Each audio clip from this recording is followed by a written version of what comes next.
बिस्मिल्लाहिर्रहमानिर्रहीम। Dear student first year class, अस्सलाम वालेकुम। फर्स्ट ईयर क्लास, आज हमारा टॉपिक जो है वो स्ट्रक्चर ऑफ प्रोटीन पे है, क्योंकि हमने कल जो लेक्चर अपना स्टार्ट किया था वो था जी प्रोटीन पे और अमाइनो एसिड पे। वो इंट्रोडक्टरी हमारा लेक्चर था। मैंने वहां पे आपको प्रोटीन की डिफाइन और उसकी इंपॉर्टेंस के हवाले से बताया था और अमाइनो एसिड्स के हवाले से कुछ पॉइंट थे, वो मैंने आपके साथ डिस्कस किए थे। आज स्टूडेंट हम लोग बात करते हैं जी, मेन टॉपिक हमारा structure of protein. Very very important long question, paper point of view से ये कई दफा जो है वो बोर्ड के पेपर में long question structure of protein पे आ चुका है। तो आपने इस क्वेश्चन को अच्छे से समझना है और समझने के बाद जो है अच्छे से इसको प्रिपेयर करके आपने लिखना है। तो आइए जी टॉपिक की तरफ। हमारे पास अगर स्ट्रक्चर ऑफ प्रोटीन की हम बात करें तो हमारे पास चार बड़े स्ट्रक्चर हैं प्रोटीन के, जिनको आज हमने डिस्कस करना है।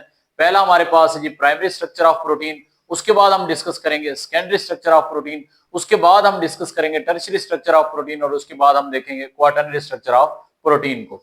तो स्टूडेंट आइए जी चलते हैं। सबसे पहले हम देखते हैं primary structure of protein. Student याद रखिएगा, प्राइमरी स्ट्रक्चर ऑफ प्रोटीन में आप लोगों ने जिन जिन चीजों को देखना है, आपने यहां पर दो चीजों को लाजमी देखना है। एक, आपने प्राइमरी स्ट्रक्चर ऑफ प्रोटीन के अंदर नंबर ऑफ अमाइनो एसिड को आपने लाजमी देखना है और दूसरा आपने देखना है सीक्वेंस ऑफ अमाइनो एसिड को। तो ये दो पॉइंट आपने याद रखने हैं, नंबर ऑफ अमाइनो एसिड और सीक्वेंस ऑफ अमाइनो एसिड। देखिए मैंने यहाँ पे लिखा हुआ है number and sequence of amino acid in a polypeptide chain of protein, कि किसी भी प्रोटीन की पॉलीपेप्टाइड चेन के अंदर अगर हम नंबर और सीक्वेंस ऑफ अमाइनो एसिड देख रहे हैं, इसका मतलब ये है कि वो हमारे लिए प्राइमरी स्ट्रक्चर के हवाले से हम बात कर रहे हैं। यानी प्राइमरी स्ट्रक्चर को देखने के लिए या जानने के लिए हमारे पास दो चीजों के बारे में पता होना जरूरी है। एक, प्रोटीन में मौजूद नंबर ऑफ अमाइनो एसिड और दूसरा सीक्वेंस ऑफ अमाइनो एसिड।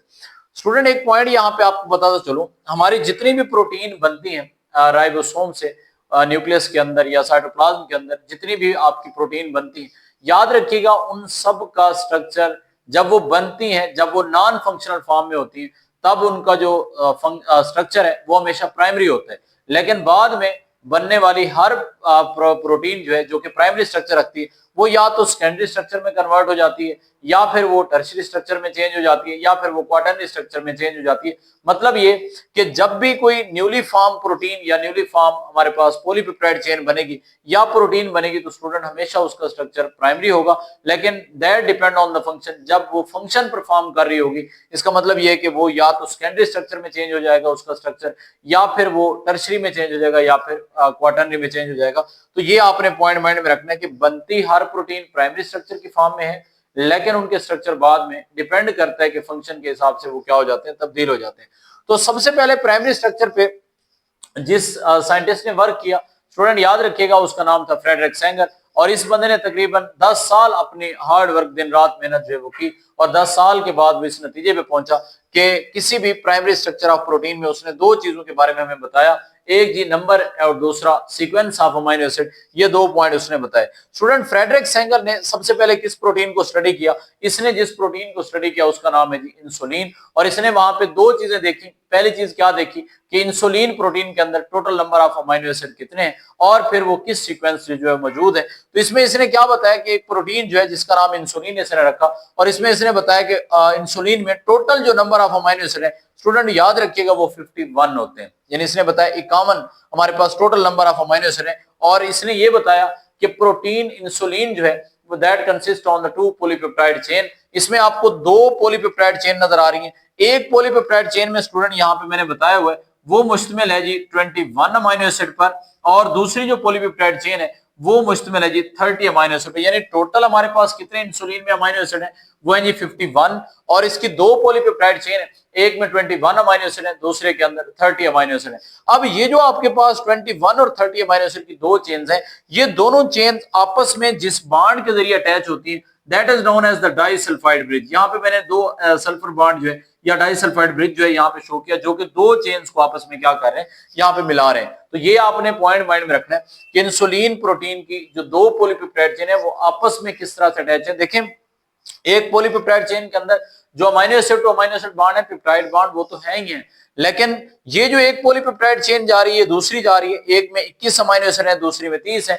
इन दोनों पॉलीपेप्टाइड चेन को जोड़ने के लिए जो हमारे पास ब्रिज बन रहे हैं, जो बॉन्ड बन रहे हैं, वो दरअसल कौन सा होता है? That is called the disulphide bond. आपने एक पॉइंट ये माइंड में रखना है। उसके बाद स्टूडेंट क्वेश्चन बनता है यहाँ पे एमसीक्यूज पॉइंट ऑफ व्यू से कि इन इंसुलिन प्रोटीन अगर हमारे पास total number of amino acid जो है वो 51 है, how many number of the peptide bonds are form.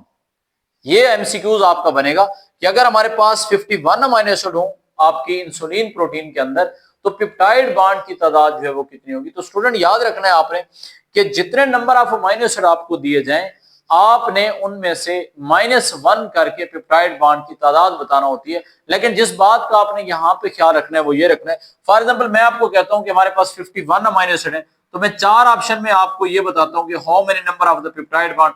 मैं कहता हूं जी 49 या फिर 50 या फिर 52 या फिर 53। इन 4 ऑप्शन में से अगर आपको राइट ऑप्शन चुनना पड़ जाए तो आप किसको सिलेक्ट करेंगे। जैसा कि मैंने आपको अभी बताया कि हमारे पास total number of amino acid अगर 51 है, तो आप -1 करके आप पेप्टाइड बॉन्ड की तादाद जो है काउंट करेंगे, तो यहां पे जो आपकी स्टेटमेंट बनेगी वो 50 है। हालांकि ये रॉन्ग है। अब ये क्यों रॉन्ग है? इस वजह से रॉन्ग है स्टूडेंट क्योंकि यहाँ पे हमारे पास इंसुलिन प्रोटीन के अंदर दो अलग अलग आपको चेन नजर आ रही है। एक में आपको 21 अमीनो एसिड नजर आ रहे हैं, दूसरे में कितने नजर आ रहे हैं? 30 अमीनो एसिड नजर आ रहे हैं। इसका मतलब ये कि जहां पर हमारे पास 21 अमीनो एसिड है, वहां पर पेप्टाइड बॉन्ड की तादाद जो है वो कितनी होनी चाहिए? वहां पर पेप्टाइड बॉन्ड की तादाद होनी चाहिए 20। यानी 21 में से आपने एक माइनस करके इसको 20 काउंट करना है पेप्टाइड बॉन्ड की तादाद को। और जहां पे 30 अमीनो एसिड है, वहां पे आपने पेप्टाइड बॉन्ड की तादाद यहाँ पे -1 करके कितनी काउंट करनी है? 29। यानी अगर आपका ये एमसीक्यू इस तरह से आ जाए तो हमारे पास इंसुलिन प्रोटीन के अंदर दो चेन आपको नजर आ रही है, एक में 21 अमीनो एसिड है, दूसरे में 30 है। मतलब ये कि जहां पर 21 अमीनो एसिड है वहां पे 20 पेप्टाइड बॉन्ड होंगे, जहां पे 30 अमीनो एसिड है वहां पे 29 पेप्टाइड बॉन्ड होंगे। इसका मतलब 20 + 29 ये आपके पास टोटल जो बन जाएंगे पेप्टाइड बॉन्ड वो कितने बन जाएंगे स्टूडेंट? वो 49 बन जाएंगे। तो ये आपका क्या होगा? राइट ऑप्शन होगा। आपने यहाँ पे थोड़ी सी भी जल्दी नहीं करनी, आपने बिल्कुल इसको ध्यान से समझना है। उसके बाद स्टूडेंट हम बात करते हैं एक और प्रोटीन की जिसका नाम है हीमोग्लोबिन। हीमोग्लोबिन प्रोटीन आप सबको पता है that is an oxygen carrying protein जो कि आपके रेड ब्लड सेल के अंदर मौजूद होती है ऑक्सीजन ट्रांसपोर्ट करने के लिए बॉडी के तमाम टिश्यूज तक। अगर हम लोग इनके अमीनो एसिड की बात करें तो स्टूडेंट याद रखिएगा हीमोग्लोबिन प्रोटीन के अंदर जो total number of amino acid है वो हमारे पास है 574, यानी 574 अमीनो एसिड पर मुश्तमिल ये एक प्रोटीन है। और हीमोग्लोबिन प्रोटीन जो है that consist on the 4 polypeptide chain. इसमें 4 आपको अलग अलग सी पॉलीपेप्टाइड चेन नजर आएंगी। इसमें एक 2 अल्फा चेन आपको नजर आएंगी और 2 आपको क्या नजर आएंगी? देखिए मैंने यहाँ पे लिखा हुआ एक अल्फा, दूसरी अल्फा, एक बीटा चेन और दूसरी बीटा चेन। इस तरह से आपको ये 4 पॉलीपेप्टाइड चेन जो है यहाँ पे नजर आती है। 2 अल्फा चेन और 2 आपको क्या नजर आएंगी? Beta chain. तो स्टूडेंट यहाँ पे number of amino acid her chain के अंदर अलग है। जैसा कि कैसे? एक अल्फा चेन के अंदर जो total number of amino acid है वो 141 है, दूसरी अल्फा चेन के अंदर भी 141 है, बीटा चेन के अंदर 146 अमीनो एसिड है, दूसरी बीटा चेन के अंदर कितने हैं? वो भी 146 है। यानी यहाँ पे टोटल आपकी पॉलीपेप्टाइड चेन कितनी है? 4, 2 अल्फा और 2 आपके पास क्या है? बीटा। एक अल्फा चेन में 141, दूसरी में भी 141 अमीनो एसिड, एक बीटा चेन के अंदर 146 और दूसरे के अंदर भी आपको क्या नजर आएंगे? 146 अमीनो एसिड। और टोटल अगर हम इनकी तादाद काउंट कर लें तो हमारे पास total number of amino acid कितने हो जाएंगे? 574 हो जाएंगे। अब स्टूडेंट यहाँ पे फिर से हम वही क्वेश्चन रिपीट करते हैं कि अगर हीमोग्लोबिन प्रोटीन के अंदर 574 अमीनो एसिड है टोटल, तो how many number of the peptide bonds are form. अब जैसे कि मैंने आपको अभी बताया तो आपको अब यहाँ पे एग्जैक्ट इसका राइट ऑप्शन पता हो जाना चाहिए। आप वैसे ही बोल दें कि हमारे पास 570 अमीनो पेप्टाइड बॉन्ड की जो है वो तादाद होनी चाहिए। वजह क्या है कि अगर यहाँ पे एक अल्फा चेन के अंदर अमीनो एसिड टोटल 141 है तो आपके पास पेप्टाइड बॉन्ड की तादाद कितनी होगी? 140 होगी। इसी तरह दूसरी अल्फा चेन के अंदर भी अमीनो एसिड 141 है। इसका मतलब ये आपके पास पेप्टाइड बॉन्ड कितने होने चाहिए? 140 होने चाहिए। और अगर बीटा चेन के अंदर, एक बीटा चेन के अंदर 146 आपके अमीनो एसिड है तो इसका मतलब ये कि 145 जो है 145 आपके पास क्या होने चाहिए? पेप्टाइड बॉन्ड होने चाहिए। अगर यहाँ पे दूसरी बीटा चेन है, यहाँ पे 146 अमीनो एसिड है तो यहाँ पे भी कितने पेप्टाइड बॉन्ड होने चाहिए? 145। तो ये 140, 140, 145, 145 अगर आप इनको काउंट करेंगे तो स्टूडेंट हमारे पास जो राइट ऑप्शन आएगा वो क्या आएगा? वो हमारे पास आएगा 570, यानी 570 जो है ये आपके पास टोटल क्या आएंगे? पेप्टाइड बॉन्ड की तादाद आएगी। तो इस तरह से आपने ये दो एमसीक्यूज इंसुलिन और हीमोग्लोबिन में से नंबर ऑफ पेप्टाइड बॉन्ड पे आपने याद रखने हैं। उसके बाद स्टूडेंट हम लोग बात करते हैं कि हमारे पास जो टोटल नंबर ऑफ प्रोटीन है किसी भी लिविंग ऑर्गेनिज्म यानी स्पेशली ह्यूमन बीइंग की बॉडी के अंदर 10,000 आपके पास जो है आपकी बॉडी के अंदर प्रोटीन जो है वो अपना फंक्शन परफॉर्म कर रहे हैं। तो ये डिपेंड करता है कि कौन सी प्रोटीन जो है वो अपना नॉर्मल फंक्शन परफॉर्म करेगी या उसका स्ट्रक्चर जो है वो बिल्कुल सही होगा। ये डिपेंड करते हैं इन दो चीजों पे, नंबर और सीक्वेंस ऑफ अमीनो एसिड पे। अगर किसी भी प्रोटीन के अंदर number of amino acid complete है और उनकी तरतीब भी सही है, इसका मतलब वो प्रोटीन जो है वो उसका स्ट्रक्चर भी ठीक बनेगा और वो अपना प्रॉपर फंक्शन भी परफॉर्म करेगी।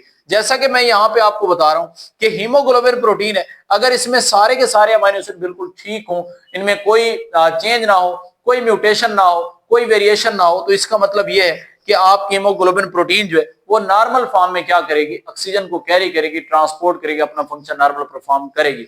लेकिन बाज़ दफा ऐसे हो जाता है कि हीमोग्लोबिन प्रोटीन की जो बीटा चेन है उसमें प्रॉब्लम आ जाती है और बीटा चेन में कोई म्यूटेशन की वजह से जो अमीनो एसिड्स हैं उनकी सीक्वेंस जो है वो डिफरेंट, उनकी सीक्वेंस जो है वो खराब हो जाती है, डिस्टर्ब हो जाती है, जिसकी वजह से हीमोग्लोबिन जो है वो नॉर्मल नहीं रहती और वो कन्वर्ट हो जाती है किसके अंदर, सिकल सेल हीमोग्लोबिन के अंदर, या फिर इस डिजीज को हम नाम देते हैं सिकल सेल एनीमिया का। तो स्टूडेंट इसी एग्जांपल को लेके मैंने यहाँ पे हाईलाइट किया हुआ है कि सिकल सेल एनीमिया या फिर सिकल सेल हीमोग्लोबिन कब बनेगी। मैं यहाँ पे दो चेन आपके सामने शो कर रहा हूं। पहला पॉइंट तो आपने ये याद रखना है कि सिकल सेल एनीमिया या सिकल सेल हीमोग्लोबिन आपकी हीमोग्लोबिन प्रोटीन की किस चेन में फॉल्ट की वजह से या किस चेन में म्यूटेशन की वजह से आ रही है। स्टूडेंट याद रखिएगा वो हमारे पास है बीटा चेन, अल्फा में चेंज नहीं आ रही, बल्कि किस चेन के अंदर चेंज आ रही है, बीटा चेन के अंदर आपको ये चेंज नजर आएगी। अब इसमें मैं दो चेन आपके सामने लेके आ रहा हूं, एक हमारे पास है नॉर्मल चेन, दूसरी हमारे पास है म्यूटेशन वाली या फिर जो हमारी सिकल सेल बीटा चेन है, हम उसको देखते हैं। देखिए स्टूडेंट, नॉर्मल बीटा चेन के अंदर सबसे पहले जो अमीनो एसिड लगा हुआ है वो विलाइन है, उसके बाद हिस्टाडीन है, उसके बाद ल्यूसीन है, उसके बाद थ्रियोनिन है, उसके बाद प्रोलीन है, उसके बाद ग्लूटामिक एसिड और उसके बाद क्या है, ग्लूटामिक एसिड। यानी ये मैंने 7 अमीनो एसिड आपको यहाँ पे बताए और इनकी नॉर्मल जो अरेंजमेंट है, नॉर्मल जो सीक्वेंस है अमीनो एसिड की, वो आपने याद रखना है। पहले विलाइन, उसके बाद हिस्टाडीन, उसके बाद ल्यूसीन, उसके बाद थ्रियोनिन, उसके बाद प्रोलीन, उसके बाद ग्लूटामिक एसिड और ग्लूटामिक एसिड। अगर तो इस बीटा चेन के अंदर ये अमीनो एसिड इसी तरतीब से जुड़े हुए हैं, दैट मीन आपकी हीमोग्लोबिन नॉर्मल फंक्शन परफॉर्म करेगी, कोई प्रॉब्लम नहीं होगा, कोई डिजीज कॉज नहीं होगी। लेकिन होता क्या है, होता यह है कि बाज दफा डीएनए में जो न्यूक्लियोटाइड्स हैं उनमें एरर की वजह से आपके जो आगे कोडान बनते हैं उनमें एरर आ जाती है और हमारी जो प्रोटीन है वो उसकी बीटा चेन जो है वो नॉर्मल नहीं बनती। और क्या होता है कि यहाँ पर सिकल सेल बीटा चेन में अगर आप देखें तो सबसे पहले विलाइन होता है, उसके बाद हिस्टाडीन होता है, उसके बाद ल्यूसीन अटैच है, फिर थ्रियोनिन है, फिर प्रोलीन है। लेकिन जो छठा नंबर है हमारा ग्लूटामिक एसिड का, 6 नंबर पे जाकर स्टूडेंट याद रखिएगा, इस ग्लूटामिक एसिड की जगह पे हमारे पास क्या लग जाता है जी, विलाइन अमीनो एसिड लग जाता है, जो कि किसको शो कर रहा है, दैट इज द म्यूटेशन। क्योंकि एक अमीनो एसिड पे आपको म्यूटेशन नजर आ रही है तो that is known as the point mutation, आप इसको कह सकते हैं। और उसके बाद ग्लूटामिक एसिड। अब ये वाला एरिया जो है स्टूडेंट, ये ग्लूटामिक एसिड की जगह पर, यानी आपको जो 6 नंबर है अमीनो एसिड का, उस छठे नंबर वाले अमीनो एसिड यानी ग्लूटामिक एसिड की जगह पे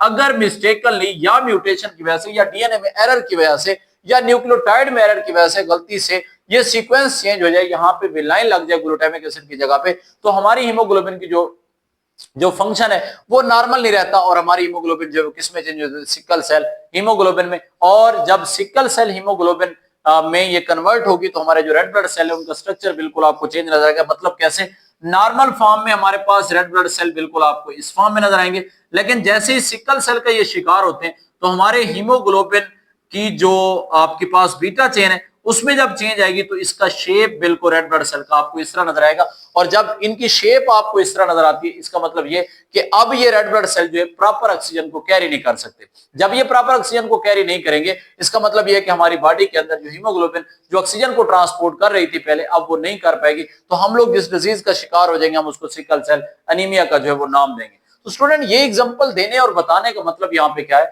ये एग्जांपल बताने का यहाँ पे मतलब ये है कि किसी भी प्रोटीन के स्ट्रक्चर में जो नंबर और सीक्वेंस ऑफ अमीनो एसिड है उसका ठीक होना कितना जरूरी है। मतलब ये कि अगर सही तरतीब से अमीनो एसिड लगे होंगे, सही अरेंजमेंट में अगर उनका स्ट्रक्चर आपकी प्रोटीन का बन गया है तो इसका मतलब वो प्रॉपर फंक्शन भी परफॉर्म करेगी। लेकिन अगर अमीनो एसिड की सीक्वेंस में फॉल्ट आ गया, दैट मीन किसी म्यूटेशन की वजह से या किसी और एरर की वजह से, इसका मतलब ये कि आपकी प्रोटीन नॉर्मल फंक्शन परफॉर्म नहीं कर सकती। तो ये एग्जांपल आपने याद रखनी है। एक पॉइंट मैंने यहाँ बताया कि एरर कहाँ पे आता है, जैसे कि मैंने यहाँ पे एग्जांपल दी कि हमारे पास डीएनए जो है उनसे बनते हैं मैसेंजर आरएनए, और मैसेंजर आरएनए से क्या बनती है स्टूडेंट? प्रोटीन बनती है। डीएनए से मैसेंजर आरएनए तक का जो सफर है इसको हम नाम देते हैं दैट इज कॉल्ड ट्रांसक्रिप्शन, और मैसेंजर आरएनए से जो प्रोटीन तक का सफर है इसको हम नाम देते हैं दैट इज कॉल्ड ट्रांसलेशन। तो ये सारा प्रोसेस जो है स्टूडेंट आपके डीएनए से प्रोटीन बनने तक का, उसमें क्या होता है कि डीएनए जो है वो जिस चीज पर मुश्तमिल होता है, ये मुश्तमिल होता है न्यूक्लियोटाइड्स पर, और न्यूक्लियोटाइड्स आगे डीएनए जिस तरह की उनमें कोडिंग करेगा, आगे मैसेंजर आरएनए में उसी तरह के क्या बनेंगे? कोडान बनेंगे। यानी 3-3 न्यूक्लियोटाइड का एक सेट बनेगा मैसेंजर आरएनए के पास, जिसको हम नाम देते हैं दैट इज कॉल्ड कोडान। फिर वही कोडान जिस सीक्वेंस से मौजूद होंगे, आगे अमाइनो एसिड भी उसी तरतीब से नई पॉलीपेप्टाइड चेन को बनाने के लिए मिलेंगे, जिस तरह से सीक्वेंस कोडान के अंदर सेव होगी। तो ये आपने याद रखना है। लेकिन होता क्या है कि बाज दफा इन न्यूक्लियोटाइड्स के अंदर एरर आ जाता है। इन न्यूक्लियोटाइड डीएनए से जो न्यूक्लियोटाइड बन रही है इनमें ही म्यूटेशन हो जाती है, इनमें ही गलती आ जाती है, जिसकी वजह से क्या होता है कि जब न्यूक्लियोटाइड में एरर है, इसका मतलब आगे मैसेंजर आरएनए के कोडान भी गलत बनेंगे, और आगे जो प्रोटीन के लिए जुड़ने वाले जो अमीनो एसिड हैं उनकी भी स्टूडेंट तरतीब जो है या सीक्वेंस जो है वो गलत हो जाएगी, जिससे हमारी प्रोटीन जो है वो अपना नॉर्मल फंक्शन परफॉर्म नहीं कर सकती। तो ये पॉइंट सारे के सारे आपने किसमें माइंड में रखने? प्राइमरी स्ट्रक्चर ऑफ प्रोटीन में, जो कि मैंने आपको यहाँ पे हाईलाइट कर दिए। उसके बाद स्टूडेंट हम लोग बात करते हैं नेक्स्ट स्ट्रक्चर की। नेक्स्ट स्ट्रक्चर हमारे पास है सेकेंडरी स्ट्रक्चर ऑफ प्रोटीन। तो सेकेंडरी स्ट्रक्चर ऑफ प्रोटीन की यहाँ पे मैंने डिफाइन लिखी हुई है। डिफाइन मैंने क्या लिखी हुई है? The polypeptide chain coil to form spiral or helical. यहाँ पे ये दो तरह की शेप आपको नजर आएगी, या तो ये स्पाइरल फॉर्म में आपको नजर आएगी पॉलीपेप्टाइड चेन, या फिर ये हेलिकल फॉर्म में, या फिर उसने लिखा है सम अदर कॉन्फ़िगरेशन, कुछ और शक्लों में भी ये बनती हुई नजर आ सकती है। तो ये आपने सेकेंडरी स्ट्रक्चर ऑफ प्रोटीन की डिफाइन ये लिखनी है, और डिफाइन में क्या लिखना है? Polypeptide chain coil to form spiral और हेलिकल और सम अदर कॉन्फ़िगरेशन। अब होता क्या है, ऐसा कैसे हो सकता है कि सेकेंडरी स्ट्रक्चर जो है वो बने? देखिए स्टूडेंट, यहाँ पे मैंने आपको 4 अमीनो एसिड बताए। एक अमीनो एसिड मेरे पास A1 है, दूसरा A2 है, तीसरा A3 है, और चौथा अमीनो एसिड मैंने क्या लिखा है जी? A4 है। अब इन तमाम अमीनो एसिड के दरमियान जो लिंकेज है that is called the peptide linkage, और वो लिंकेज क्या है? A1 टू A2 तक ये आपका एक पेप्टाइड लिंकेज है, A2 से A3 तक दूसरा पेप्टाइड बॉन्ड है, A3 से A4 तक। यानी हमारे अमीनो एसिड आपस में जब अटैच हैं तो वो पेप्टाइड बॉन्ड की मदद से अटैच है, लेकिन अगर इस तरह से बिल्कुल सीधे अटैच हो तो that is the primary structure of protein, या इसको हम लीनियर स्ट्रक्चर ऑफ प्रोटीन का नाम देते हैं। लेकिन होता क्या है कि इन्हीं अमीनो एसिड के दरमियान पेप्टाइड बॉन्ड के अलावा एक और बॉन्ड बनना स्टार्ट हो जाता है, जिसको हम नाम देते हैं that is called hydrogen bond. वो हाइड्रोजन बॉन्ड क्या करता है कि हमारे पास अगर एक अमीनो एसिड A1 है तो इसकी बॉन्डिंग हो जाएगी हाइड्रोजन बॉन्डिंग A2 के साथ, A2 की बॉन्डिंग हो जाएगी A3 के साथ, और A3 अमीनो एसिड जो है वो किसके साथ हाइड्रोजन बॉन्ड बना लेगा? A4 के साथ। तो स्टूडेंट, जैसे ही ये peptide bond plus hydrogen bonding साथ आपको ऐड होती नजर आ रही है, तो हमारे पास जो प्रोटीन का स्ट्रक्चर है वो लीनियर या प्राइमरी की बजाय वो हेलिकल या फिर स्पाइरल फॉर्म में चेंज हो जाता है, और इन स्ट्रक्चर्स को हम नाम देते हैं that is called secondary structure of protein, जो कि किसकी वजह से बन रहे हैं? Peptide bond plus hydrogen bonding की वजह से। आते हैं जी स्टूडेंट, हम लोग सेकेंडरी स्ट्रक्चर ऑफ प्रोटीन की अगर हम बात करें तो हमारे पास इसमें दो स्ट्रक्चर हमने एक्सप्लेन करने। एक को हम नाम देंगे अल्फा हेलिक्स, और दूसरे को हम नाम देंगे that is called the beta pleated sheet. जी स्टूडेंट, हम बात कर रहे थे सेकेंडरी स्ट्रक्चर ऑफ प्रोटीन में मैंने आपको दो स्ट्रक्चर बताए। एक बनता है जी अल्फा हेलिक्स स्ट्रक्चर या हेलिकल, और दूसरा हमारे पास बनता है बीटा प्लेटेड शीट। स्टूडेंट, सबसे पहले हमने ये देखना है कि अल्फा हेलिकल स्ट्रक्चर कैसे बनता है। देखिए मैंने यहाँ पे इसकी डिफाइन लिखी हुई है, the coiling of the polypeptide chain to form helix. यानी अगर हमारे पास एक लीनियर पॉलीपेप्टाइड चेन है और वो कॉइल हो जाए, वो बल की सूरत में आ जाए, तब हमारे पास बनता है अल्फा हेलिकल स्ट्रक्चर। और इसमें स्टूडेंट आपने याद रखना है कि अल्फा हेलिकल स्ट्रक्चर को मेंटेन करने के लिए या स्टेबल रखने के लिए जो बॉन्डिंग हमें चाहिए वो दरअसल कौन सी है? That is called hydrogen bonding. देखिए ये वाला स्ट्रक्चर आपको नजर आ रहा है हेलिकल, या बल खाता हुआ या टर्न की फॉर्म में आपको ये स्ट्रक्चर नजर आ रहा है। यहाँ पे आपको मुख्तलिफ अमीनो एसिड जो है वो नजर आएंगे, जो कि एक टर्न के अंदर आपको नजर आ रहे हैं, और इन टर्न की बॉन्डिंग ये जो आपको ब्लू लाइन में आपको नजर आ रही है, दरअसल यहां से लेकर यहां तक हाइड्रोजन बॉन्डिंग, फिर यहां से लेकर यहां तक हाइड्रोजन बॉन्डिंग, फिर यहां से लेकर यहां तक आपको ये हाइड्रोजन बॉन्डिंग नजर आ रही है। एक पॉइंट यहाँ पे मैंने लिखा हुआ है अल्फा हेलिकल स्ट्रक्चर में, वो ये लिखा हुआ है कि each turn off the helix have 3.6 amino acid. यानी एक जो बल है, फॉर एग्जांपल यहां से लेकर मैं कहता हूं ये एक टर्न है, यहां से लेकर यहां तक, इसमें जो total number of amino acid होंगे स्टूडेंट वो याद रखिएगा वो होते हैं 3.6। अब व्हाट इज मेंट बाय 3.6? हम इसको क्यों 3.6 कह रहे हैं? देखें एक अमीनो एसिड को बनाने के लिए जो हमारे पास कोडॉन होते हैं वो मैंने आपको बताया 3 न्यूक्लियोटाइड का एक सेट होता है। एक सेट हो गया, ये दूसरा सेट हो गया, ये यहाँ पर तीसरा सेट हो गया, और यहाँ पर ये चौथा सेट थोड़ा सा हाफ होता है, यानी यहाँ पे तीन तीन न्यूक्लियोटाइड का एक सेट, ये आपके पास ये दूसरा सेट, ये आपके पास ये तीसरा सेट और ये आपके पास चौथा, यानी टोटल जो यहाँ पे आपको न्यूक्लियोटाइड नजर आएंगे वो 11 नजर आएंगे, 11, और तीन तीन न्यूक्लियोटाइड का एक सेट जो है अमीनो एसिड के लिए होता है। तो 1 2 3 और ये 3.6 तक हमने जाना है। तो एक टर्न एक बल के अंदर जो अमीनो एसिड की तादाद है वो होती है 3.6। अगर इसी तरह से हमारे पास 100 टर्न हो, तो अगर आपको पूछा जाए कि एक हमारे पास अल्फा हेलिकल स्ट्रक्चर है और उसमें उस हेलिकल स्ट्रक्चर के अंदर 100 टर्न है हेलिक्स के, तो आप बताएं how many number of the amino acid. तो आपने याद रखना है कि एक टर्न के अंदर 3.6 अमीनो एसिड है, तो अगर 100 है तो आप 100 से उसको क्या कर लेंगे, मल्टीप्लाई कर लेंगे। तो इस तरह से हमारे पास हेलिकल स्ट्रक्चर या अल्फा हेलिक्स को मेंटेन करने के लिए पेप्टाइड बॉन्ड के साथ साथ क्या मौजूद होती है, हाइड्रोजन बॉन्डिंग होती है। उसके बाद स्टूडेंट हम लोग बात करते हैं बीटा प्लेटेड शीट की। ये डायग्राम आपने बड़े अच्छे से मुलाहिजा करनी है, इसको अच्छे से देखना है, इसमें कोई डिफिकल्टी नहीं है, परेशान नहीं होना। इसमें जस्ट ये है कि अगर हमारे पास इस तरह से लीनियर चेन है पॉलीपेप्टाइड चेन की, बिल्कुल आप सीधी ऐसे चेन बना लें, उसी को हमने ना कॉइल बैक अपॉन इटसेल्फ किया है। सिर्फ हमने उसी लीनियर चेन को ना, फॉर एग्जांपल ऐसे लीनियर चेन थी बिल्कुल सीधी, आपने उसको पकड़ा साइडों से और उसको ऐसे कॉइल बैक अपॉन इटसेल्फ, उसको वैसे ही फोल्डिंग वापस की तरफ दे दी, तो हमारे पास ना इस तरह का स्ट्रक्चर जो है बन गया, that is known as the beta pleated sheet. और इस बीटा प्लेटेड शीट को भी मेंटेन करने के लिए स्टूडेंट आपने याद रखना है कि अमीनो एसिड्स के दरमियान क्या बनती जा रही है। यहाँ पे हाइड्रोजन बॉन्ड, यहाँ पे भी हाइड्रोजन बॉन्ड, यहाँ पे भी हाइड्रोजन, इस तरह से डिफरेंट हाइड्रोजन बॉन्ड्स हैं जो कि आपको यहाँ पे नजर आ रहे हैं, जो कि स्ट्रक्चर को क्या करते हैं, मेंटेन करते हैं। अब आते हैं हम इसकी डिफाइन की बात करते हैं कि बीटा प्लेटेड शीट की डिफाइन क्या है। तो आपने स्टूडेंट यहाँ बताना है folding of the polypeptide chain to form the beta pleated sheet, कि जैसे ही हमारे पास पॉलीपेप्टाइड चेन फोल्ड होती है तब क्या बनाती है, ये बनाती है जी बीटा प्लेटेड शीट। और जब इनमें कॉइलिंग होती है तब ये कौन सा स्ट्रक्चर बना रही होती है, तब ये बना रही होती है अल्फा हेलिक्स। तो यहां तक स्टूडेंट आपने इन स्ट्रक्चर को जो है अपने माइंड में रखना है, अल्फा हेलिकल स्ट्रक्चर, और इसमें ये पॉइंट एमसीक्यूज के हवाले से याद रखना है कि एक टर्न में कितने अमीनो एसिड है, ये आपने माइंड में रखना है। और जो बीटा प्लेटेड शीट है उसकी शेप बनाने में अगर आ जाए बनानी तो इट्स ओके, ना आए तो कोई परेशानी वाली बात नहीं है, आपने जस्ट इसको इस फॉर्म में लगा लेना है। और इसमें और कुछ भी नहीं लगा हुआ, कोई फार्मूले नहीं लगे हुए, जस्ट आपके अमीनो एसिड का जनरल फार्मूला 1 2 3 4 मैंने इस तरह से अटैच किए हैं, और इनके दरमियान आपस में जो बॉन्डिंग आपको नजर आ रही है that is called hydrogen bonding. तो ये बीटा प्लेटेड शीट इस तरह से स्टेबल होती है hydrogen bonding plus peptide bond की मदद से। उम्मीद करता हूं कि आपको प्राइमरी और सेकेंडरी स्ट्रक्चर ऑफ प्रोटीन जो है अच्छे से समझ आ गए होंगे। उसके बाद हमारा जो नेक्स्ट लेक्चर होने जा रहा है वो होगा जी टर्शियरी और क्वाटरनरी स्ट्रक्चर पे। आज के लिए इतना ही काफी है। अल्लाह हाफिज।